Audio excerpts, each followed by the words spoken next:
kita mulai ya. Udah ya? Udah siap? Semua perhatikan ini dulu. Oke, mulai dulu. Oke, selamat pagi semuanya. Apa kabarnya hari ini? Sehat. Ada yang tidak hadir? Semuanya? Oke, mantap. Semangatnya menyala ya kan? Menyala bersemangat musonari? Ya, intinya harus tetap semangat. Oke, jadi hari ini kita akan mempelajari tentang coding dan kecerdasan artifisial. Ibu ulangi, coding dan kecerdasan artifisial. Nah, yang akan kita bahas hari ini adalah tentang berpikir komputasional. Apa? Berpikir komputasional. Jadi supaya kita semakin semangat, ya kan, dalam belajarnya, kita ice breaking dulu, ya. Oke, kita ice breaking, kita dance dulu ya. Semua berdiri. Ayo.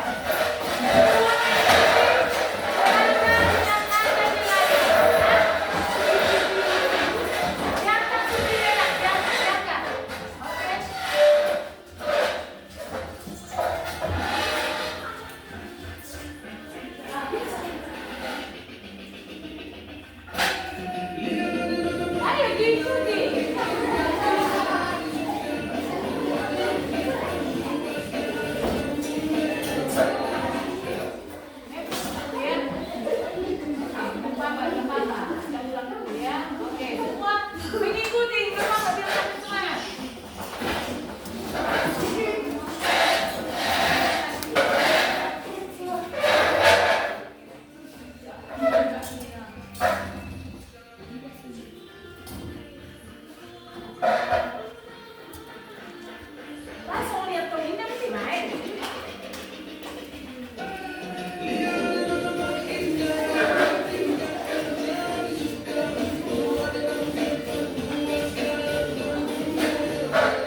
komputasional.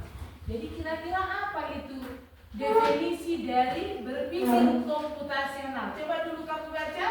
Berpikir komputasional adalah proses berpikir yang digunakan untuk menyelesaikan masalah secara sistematis dengan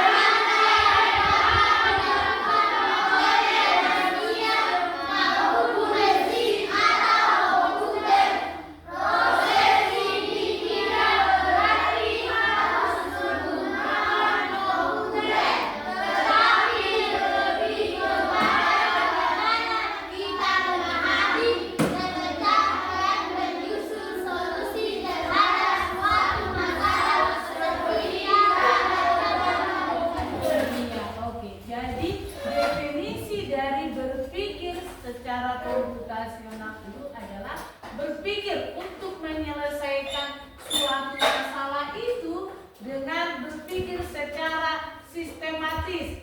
Kalau didokon sistematis berarti dia berpikir secara tersusun atau teratur. Kalau kita mau menyelesaikan suatu masalah, misalnya, kalau kita mau menyelesaikan suatu masalah, kita harus tahu dulu urutan-urutannya untuk menyelesaikan suatu masalah. Tidak boleh melompat-lompat. Sudah? Itu sudah harus tersusun secara sistematis. Itulah yang dimaksud dengan berpikir komputasional. Nah, biasanya ini digunakan, kita pakai dengan menggunakan komputer, tapi tidak selamanya. Kita dalam menyelesaikan suatu masalah dengan otak kita sendiri perlu berpikir secara sistematis. Kalau ada suatu persoalan, jangan langsung melompat. Misalnya ada isu yang tidak enak, yang tidak baik. Oh, siapa dong pelaku ini? Ternyata salah kan?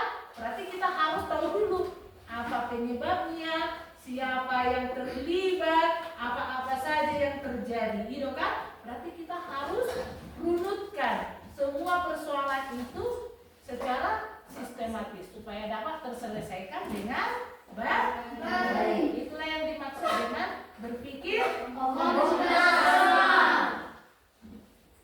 Oke, nah berpikir komputasional ini ada memiliki 4 elemen. Elemen yang pertama apa? Dekomposisi. Dekomposisi. Yang kedua? Pengenalan pola. Iya, pengenalan pola. Yang ketiga?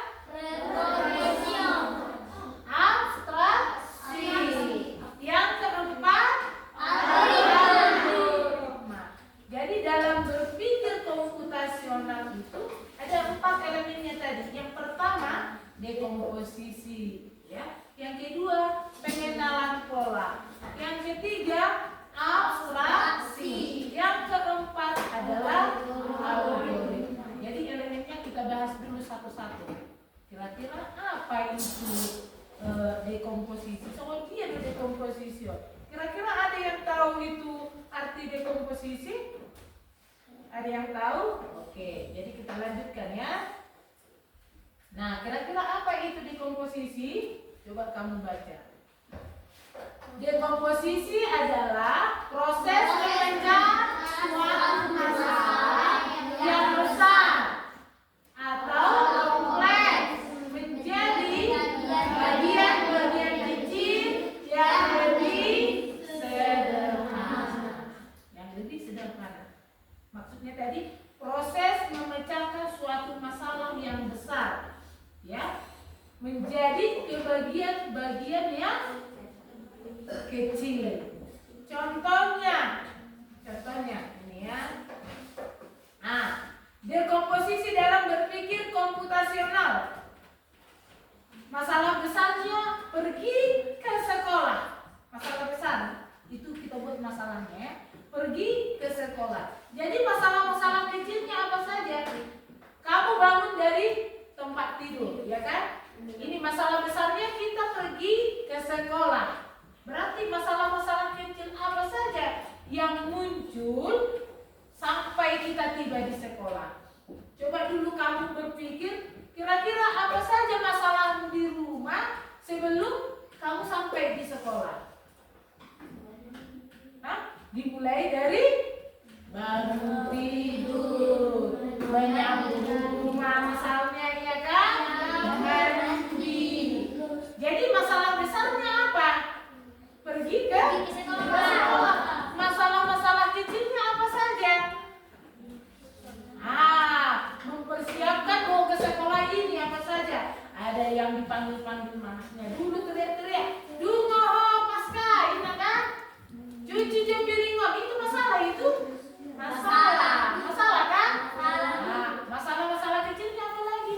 Bangun dari tempat tidur, melipat selimut, merapikan tempat tidur, mencuci piring, jalan dari rumah ke sekolah, itulah yang disebut dengan masalah kecil. Berarti dekomposisi itu adalah apa tadi? Proses memecahkan masalah dari masalah yang besar menjadi masalah yang kecil. Nggak paham? Itulah yang disebut dengan dekomposisi. Mulu di jajan-jajanan ini ada di bisi komposisi kan? Akan apa misalnya jajanan better itu kan ada di situ komposisinya, tepung, gula, coklat. Nah, berarti komposisinya ini masalah besarnya. Nah, jenis-jenis kayak ini, itulah dia masalah kecilnya, bagian-bagiannya. Oke, sudah paham sampai di komposisi? Sudah? Oke, biar kita lanjutkan dengan pengenalan pola. Pengenalan pola itu coba dulu kamu bacakan, kira-kira apa itu? Proses mengenali kesalahan, perulangan, atau pengaturan dan belakang, atau masalah agar kita bisa membuat prediksi atau solusi yang lebih efisien. Oke, jadi pengenalan pola itu adalah proses mengenali kesamaan, perulangan atau keteraturan dalam data. Contohnya, kamu melakukan kegiatan. Kegiatan apa saja yang kamu lakukan di rumah yang berulang-ulang? Dan itu terus kamu lakukan. Nah, mencuci piring ini kira-kira jam berapa terus? Atau itu sudah kamu tentukan, oh nanti pulang sekolah langsung cuci piring, gitu? Sudah. Berarti kita semakin tahu, kita semakin mengenal. Oh, saya akan semakin mengenal bahwa kegiatan siapa namanya? Kegiatan Cinta Laura itu setiap pulang sekolah pasti cuci piring. Karena itu dia lakukan secara berulang-ulang. Maka saya lebih mudah untuk mengenalnya, mengenal kegiatan yang dia lakukan. Oke, contohnya dalam pelajaran. Contoh pengenalan pola dalam kehidupan sehari-hari. Saat memasak, ya kan? Setiap kali memasak nasi, apa yang dilakukan? Cuci merah, Panas dulu, berbedai, terus tekan tombol, terus masak. Iya. Kalau dalam pelajaran, contoh pengenalan pola yang kamu lakukan apa saja? Contohnya dalam matematika, dibuat angka. Polanya seperti ini: 2, 4, 6, 10. Berarti selanjutnya di sini angka berapa? 12. Karena pengulangan dia teratur, maka kita dapat memprediksi apa yang akan terjadi di depannya, apa yang akan kita buat di depannya. Itulah yang disebut dengan pengenalan pola. Sudah paham? Sudah? Oke, kemudian yang ketiga adalah abstraksi.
masak mie. Contohnya, mangkoknya warna hijau. Penting doi di sini? Enggak kan?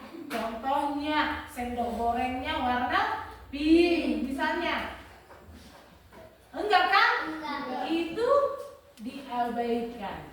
Itulah maksudnya abstraksi. Ada hal-hal yang perlu diabaikan, yang tidak penting, yang tidak relevan dengan kegiatan tersebut.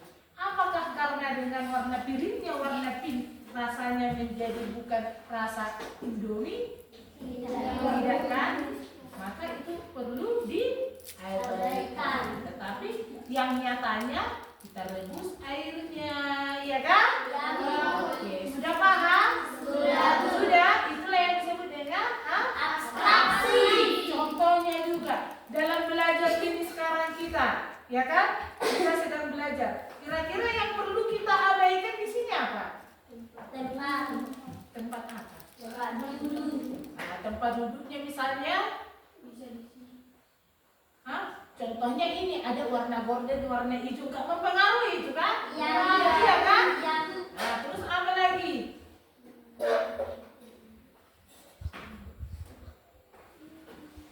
Apa sih yang tidak relevan dengan pembelajaran yang kita lakukan? Papan tulis penting itu, iya kan? Apa lagi? Iya, pintu, warna pintu misalnya, ya kan? Nah, itu tidak relevan dengan pembelajaran kita. Jadi itu perlu diabaikan. Nah, itulah yang disebut dengan abstraksi. Oke. Yang keempat adalah algoritma. Siapa yang sering atau siapa yang punya Facebook? Oke, nggak usah malu-malu. Siapa yang punya Facebook? Oke, urutkan tangannya. Kalau Facebook sekarang kan ada yang disebut dengan FB Pro, ini kan? Apa itu FB Pro?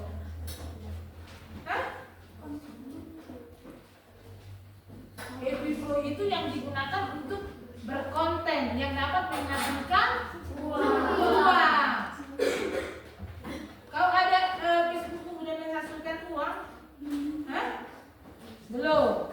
Nah, jadi di FB Pro itu, Facebook Pro itu ada istilahnya dengan algoritma. Oke, kamu baca dulu kira-kira apa itu algoritma? Algoritma adalah langkah-langkah logis dan terstruktur yang disusun secara berurutan untuk menyelesaikan suatu masalah atau mencapai tujuan tertentu. Iya, langkah-langkah logis dan terstruktur.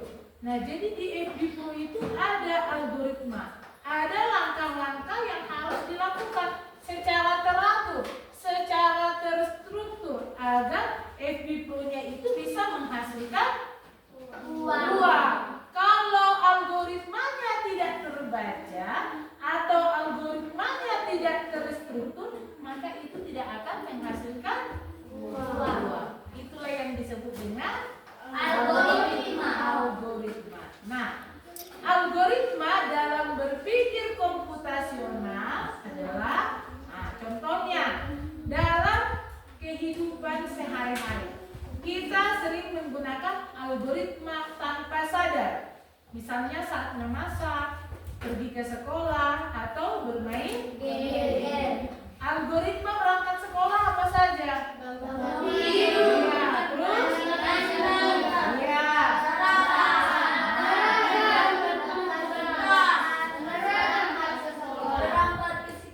Oke, kalau misalnya algoritmanya mau berangkat ke sekolah, yang pertama bangun tidur, langsung kita buat sarapan, langsung menuju sekolah, bisa? Karena apa? Kalau tanpa kita memasak, apa yang kita makan? Berarti belum tersusun secara bagus atau rapi, ya kan? Harus ada urutannya. Itulah yang disebut dengan algoritma.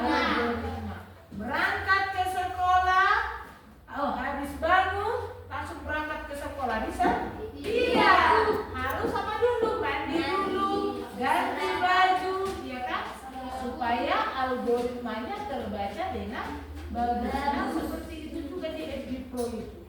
Jadi algoritmanya ada, ya kan? Ada langkah-langkahnya bagaimana supaya menghasilkan uang, ya kan? Jadi algoritma dalam kehidupan sehari-hari juga sering kita lakukan tanpa sadar.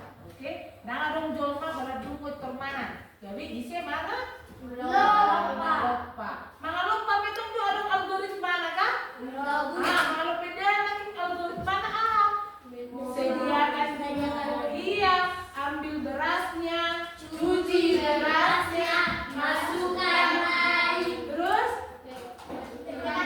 tekan tombol baru dibiarkan. Iya kan? Baru nanti makan. Iya kan? Siapa yang makan tadi pagi? Semua. Siapa yang bawa bonteknya ke sekolah? Semua. Iya, harus. Karena kita juga butuh energi. Energi itu untuk apa? Supaya kamu dapat melakukan aktivitas. Otak kita butuh energi? Kalau kalian mau berpikir? Kalau kalian semangat dong dari itu? Kalau butuh kok, ya memang dong. Ya istirahat dulu kan, baru kerja. Ya kerjanya juga jadi semangat. Oke. Nah, ibu tanya dulu, berpikir komputasional itu tadi apa? Hah? Apa? Apa tadi berpikir komputasional? Proses berpikir yang digunakan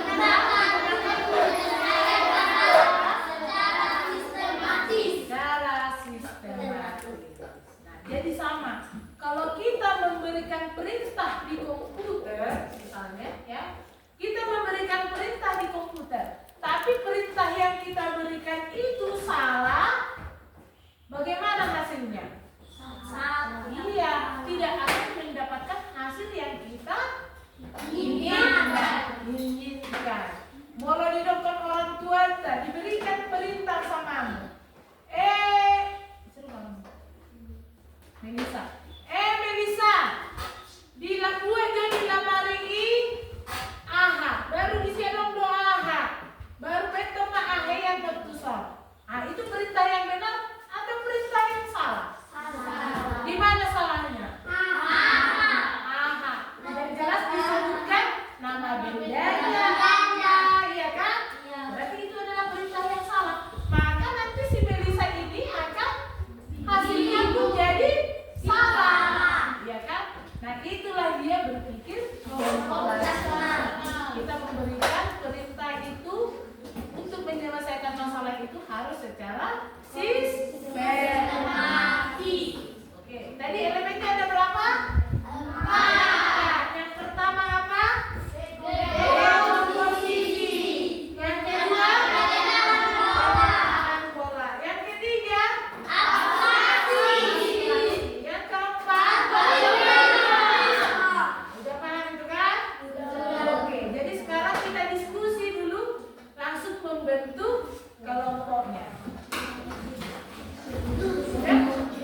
aja.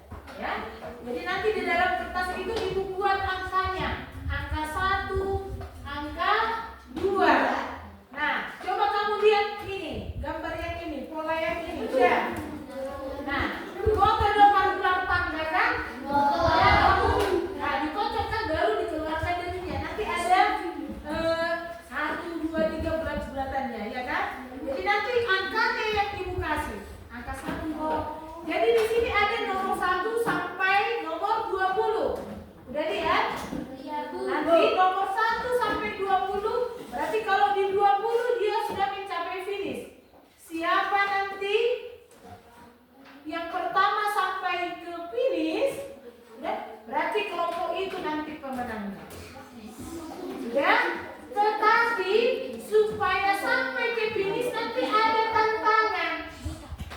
Udah, di situ ada kau lihat tanda bintang kan? Misalnya di kertas yang nanti kan Ibu bagi kertasnya. Ada nomor 1 dan nomor 2. Udah? Kemudian ada juga di situ 1, 2, 3, 4. Nah, 1, 2, 3, 4 ada kartu tantangan Ibu bagi juga kan? Ada? Jadi di 1, 2, di 1, 2, 3, 4 nanti diacak temannya yang cabut. Kalau dia dapat nomor 1, tantangannya apa? Ada di sini. Berarti harus kalian kerjakan dulu tantangannya. Kalau sudah siap, lanjut lagi dicabut angka 1, 2 tadi itu. Kalau 2, berarti lanjut langkahnya maju. Ada bintang lagi. Berarti apa tantangannya? Dicabut lagi. Siapa lagi nanti yang cabut tantangannya? Misalnya nomor 2. Berarti tantangannya ini. Tantangannya dikerjakan dulu baru lanjut. Nanti cepat-cepat kalian kerjakan. Yang berlangsung duluan ke Ibu dan benar jawabannya, berarti itu adalah benar. Nah, sudah paham? Sudah? Nah, di sini ada kartu. Ini kartu apanya? Polanya ya kan? Kartu tantangannya ini langsung dikerjakan nanti di sini. Kan ada jawaban. Tempat jawabannya langsung dikerjakan di sini. Sudah? Sudah? Sudah paham? Sudah bisa nanti mengerjakan? Sudah. Oke, baca dulu.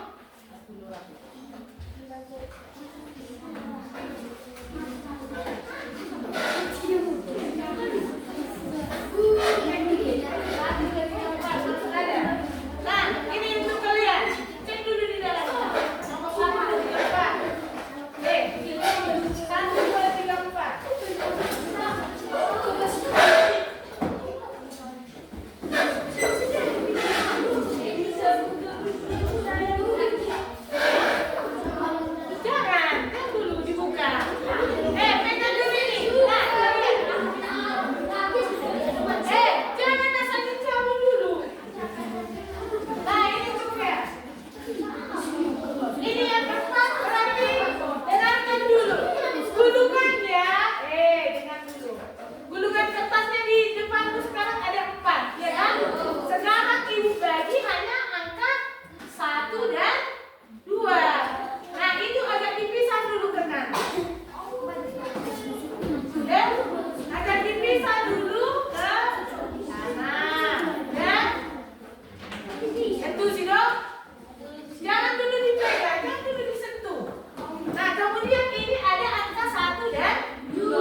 Habis satu berapa? Yang lain yang menjawabkan, nanti yang satu lagi. Tetap dibuat begini. Selanjutnya nomor berapa? Yang dapat nomor 2, berarti 2. Tulis di situ ya. Oke?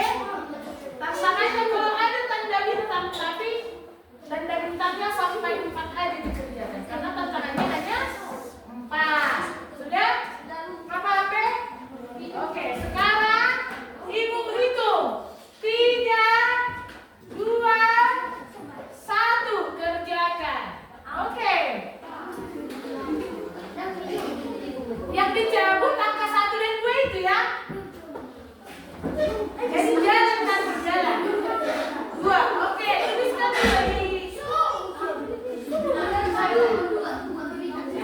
tuliskan 2 di sini.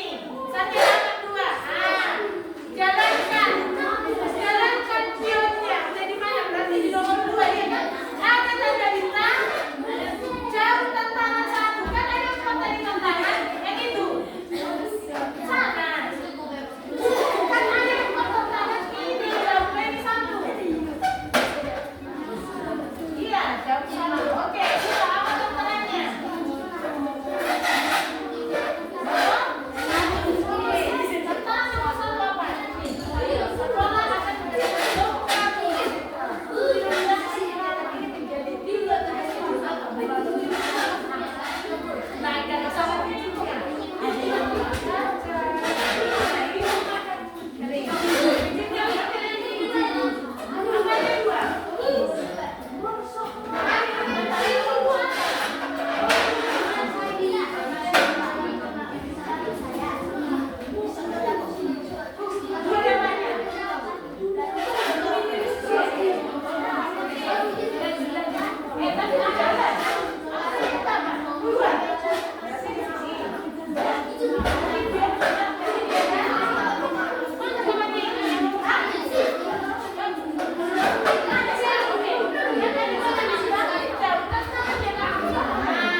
Kamu main tulis rese di pena.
itu adalah game berpikir komputasional. Jadi kita itu mengerjakannya sesuai perintah. Perintahnya yang mana? Nomor 1, nomor 2. Itu yang kita jalankan kan? Itu yang kita jalankan kan?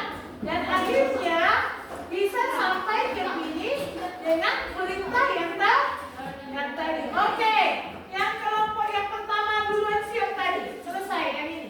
Kita cek dulu ya. Kita cek dulu yang mereka kerjakan. Oke, mereka dapat nomor 2 duluan. Nomor 2 berarti 1, 2. Ada bintang? Di nomor 2 tadi ada? Mereka dapat tantangannya nomor 4 tadi ya. Nomor 4 tadi duluan kan? Nah, mereka langsung kerjakan tantangan nomor 4. Kemudian dari situ dapat lagi nomor 1. Ada tantangan? Tidak. Kemudian lanjut lagi, ada nomor 2. Berarti ada tantangan? Tidak. Karena ke nomor 5 nggak ada tantangan di situ. Lanjut lagi ke nomor 1. Nggak ada tantangan. Lanjut nomor 1 nggak ada. Lanjut ke nomor 2. Ada tantangan? Ada. Mereka kerjakan tantangan nomor 1. Kemudian lanjut lagi nomor 1. Ada? Tidak. Lanjut nomor 2. Ada tantangan? Tidak. Lanjut nomor 1. Ada tantangan? Ada. Tantangannya nomor berapa? Nih.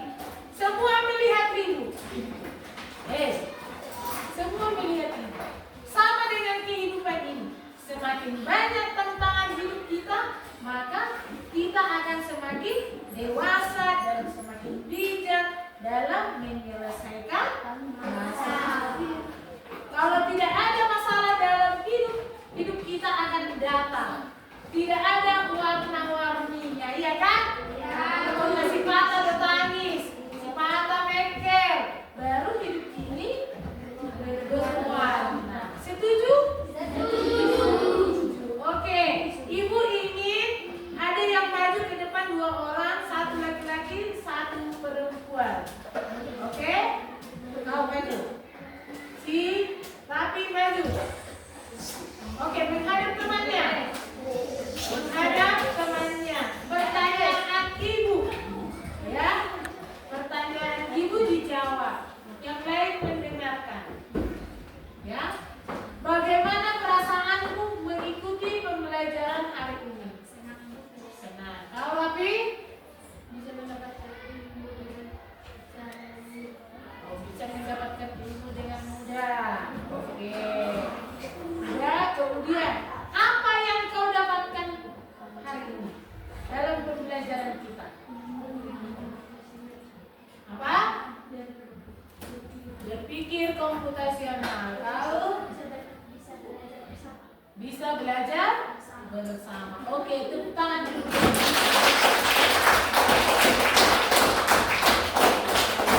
Jadi hari ini pembelajaran kita akan kita tutup. Tapi sebelumnya ada ice breaking ibu. Oke, silakan dulu.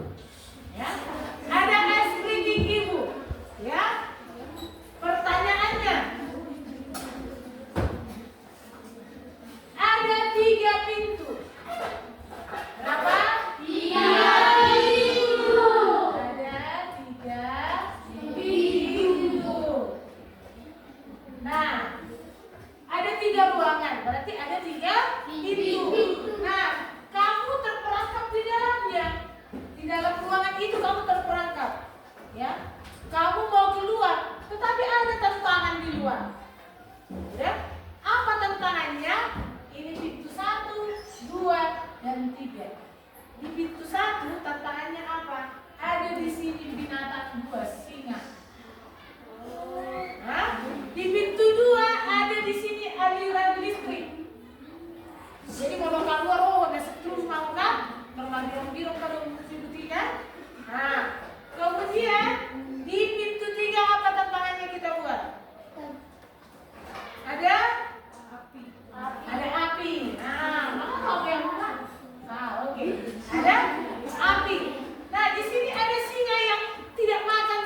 ruangan yang 3 ini, kamu harus melewati pintu yang mana?